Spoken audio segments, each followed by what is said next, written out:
Hi, everyone, and welcome to Oregon Football with Chip Kelly, Joe Johnsante, Mike Jorgensen, and head coach Chip Kelly after a great flight home after the Ducks took care of the University of Tennessee Volunteers in Knoxville on Saturday night.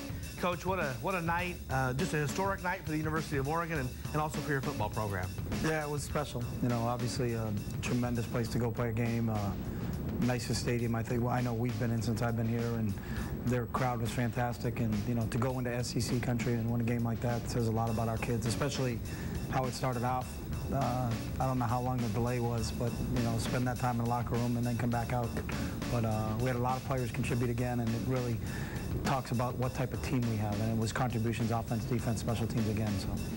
Coach, you talked about it from a standpoint of, you know, don't be awed by the stadium, and yet you just mentioned it. When you stepped out there, it was really something, wasn't it? A great atmosphere. It was a great atmosphere, and you know, we had played in front of 100,000 in Michigan, but I think this layout of this stadium was a little bit different. So, you know, I think all of us kind of looked around and said, wow, it's a pretty neat place, and it took us a little while to get focused on what we had to do. And you know, they give them credit. They're a good football team, and they came out and played hard early. They did some nice things to us to attack us defensively in that first drive, and then, you know, it looked like we were going to answer back on the kickoff return, but we had a fumble, but our guys didn't flinch, and that's what I really like about this football team. Coach, going into the game, a lot of talk was made about traveling to SEC country and the Pac-10 and the SEC, and you've eloquently mentioned many times that the Pac-10's had success against the SEC, and people also focused on the fact that they think Tennessee is down. This is still a team with a lot of great football players that can recruit at the highest levels, and we saw that during the game, didn't we?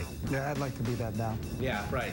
I mean, they've been to a bowl game for I don't know how many years, and they've had a tremendous run. They've won national championships, so, you know, I don't think, you know, it's what everybody says it is down there. I think, and when I look at the talent on that team, that running back can play anywhere in the country.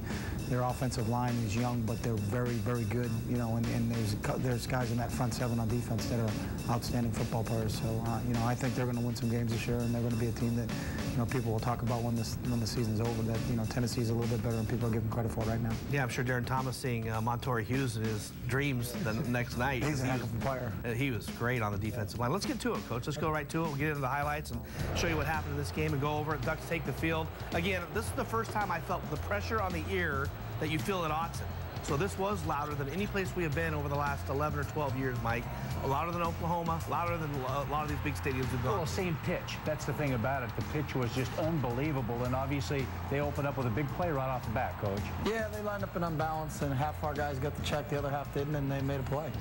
Then they throw outside right here, Sims to Moore, 17 yards, and they're in business, but the defense tightens up right there and forces them to kick a field goal. It's a 48-yard field goal attempt by Lincoln. He hits it on a nice-looking kick, and the crowd was really rocking at that point. But hey, 3 but not 7. That was pretty good. And that's what we were hoping for. We got to stop and kind of figured out what they were doing and held them to 3 points, and thought we were going to answer right here with a big kickoff return by Kenyon. Unfortunately, their DB makes a great play right in front of our bench, you know, right there, and rips it out. The ball's on the ground, and no, we don't have it again offensively, and they're back on the field again, capitalizing on the turnover. Well, Coach, you always coach the sudden change defense. You got to be ready at any time, and even though, again, they pop a big play right off the bat, a little misdirection, your defense comes out and plays well. Eddie played really well out back, made a couple really big game-saving tackles, you know, for touchdowns, and to hold them to a field goal there, we felt pretty good being down 6-0 at that point. That was a 35-yarder by Lincoln. It's 6-0 at that point, and then, Coach, the weather just came. It was unbelievable. Look at this footage that we have from up at the press level. The rain was coming down, going up. The crowd was on the field. People were running around. It was an absolutely wild scene. Yeah, we were in a locker room. I didn't catch any of that. So I knew it was raining, but I didn't know this stuff was going on. And the officials were great. They had warned us before the game that there was a cell coming, and if it got within 6 miles, we were going to vacate the playing surface, and then they would come back and get us. And they kept us informed the whole time. So, you know, we talked to our players. We didn't say much when we were in there. It was just, you know, they're going through the same thing we're going through. So who handles it? And who handles it better than the other team? So. Well, what's up with the Mo Center? I mean, you had the humidity up. I mean, maybe we need to add some lightning and some showers, you know. Can we do that? That's a good point. I didn't know if we could simulate actually lightning strikes and some of those things, but it was really something. But your guys came back, Coach, and seemed like it just kind of settled things down after that. Even though you didn't move the ball a lot on that position when you got the ball back after the lightning delay, still seemed to calm things down a little bit. It did, getting a feeling out process of what it's going to be like, how those guys are going to be, how they're going to defend us. You know, it was a real unknown going into the game what they were going to use, because they didn't use a whole heck of a lot what they did against Tennessee Martin. So just get that first drive underneath our belt and get comfortable with what they're doing. Well, in that first quarter, Coach, explosion plays was kind of the common theme. And you talked about it a little bit earlier in that first quarter. They came out with a power running game, and they really controlled the line of scrimmage in that first quarter. Yeah, I think they more caught us with some unbalanced things, and we just had to make the adjustment. And once we got settled down to the right adjustment, we got clued in on how to stop them. But they did do a nice job. We're pretty efficient in that first quarter. And again, I thought their running backs one of the best I've seen in the last couple of years. They had 132 yards in the first half running the first quarter running the football. And this was a huge stand right here. They get a 2-yard gain right here. Sets up a 4th and 6. They're tired of getting 3. They want to get 7. They go for it on 4th down. This ball might have been picked if they didn't get tipped. Yeah, you know, our defensive line did a great job. Brandon Bear had 2 knockdowns on the day. That's one of the things we like in our big defensive linemen, is being able to get their hands up and shut down some of those passing lanes. And so now, Coach, it's time to get it going a little bit here. And a few plays here and there. Darren Thomas throughout this game so far. And really, this is your second possession. Get a first down, start making a few plays, and just, it looks like the offense let the game finally come to them. Yeah, they were trying to pack the box and take away the run, so you got to make them pay with the play action game or the quick game or Darren running the ball, and I think that's what we did here early on this drive. That was a 6-yard run by Darren Thomas, and then the big play here from Thomas to Jeff Mail that makes a nice spin on 3rd down, converts a 12-yard pickup. Then the Ducks get held up. They got to go for the field goal here on a 4th and 9 play. And Rob Beard comes in and nails a 37-yarder, his first field goal as a Duck. Yeah, Robbie did a great job for us. He's our kicker. Had a great day all day long. And for his debut at Tennessee, I was really, really happy with him.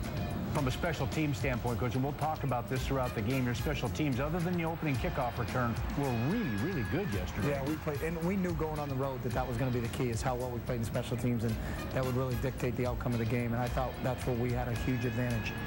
They had a couple of nice runs again here. Here's Poole. He was running for 14, then this one's for 23 yards for a first down. Then they go to the air, a little fade route. They like this ball, kind of a jump ball, Coach. He did it quite often during the game. Got it there down to the 1. They got some mismatches on the outside. A couple big young freshman receivers, and just went up and got it over Talmadge. It was a good play by their guy. As I mentioned, they had a big first half, just about 200 yards first quarter, 200 yards of total offense in that first quarter, Coach. And you know, I know that you started to see some things, though, I mean, from the booth anyway, that there was starting to be some changing on the offensive line, on the defensive line.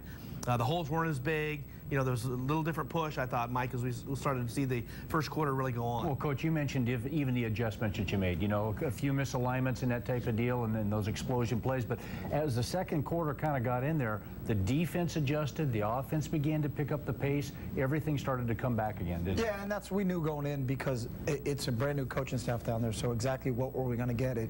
We couldn't base everything based upon just the Tennessee Martin game. We had looked at Louisiana Tech film, Boise State film, Texas Tech film, and then you're kind of guessing. So we knew the first quarter was going to be a feeling out process, and I thought our defensive coaches made some great adjustments, and from that point on, you know, we really shut them down, you know, and it was tough to communicate early because it's loud, kind of like Autzen. So, you know, we'd get a check, but only one side would get it, the other side didn't get it, and it was just a matter of getting all 11 guys. And actually, that delay helped us. You know, we had a chance to go over some things in the locker room. So when we came back out in the field, we felt like we made the necessary adjustments, because we knew everything was basically going to be 2-back. So how many different 2-back variations are they going to give you? And our defensive coaches did a great job. Well, the ball moves 98 yards to the other end of the field. That's where we'll pick it up in the second quarter. After this break, we'll take a timeout right here on Oregon Football with Chip Kelly. More to come right after this.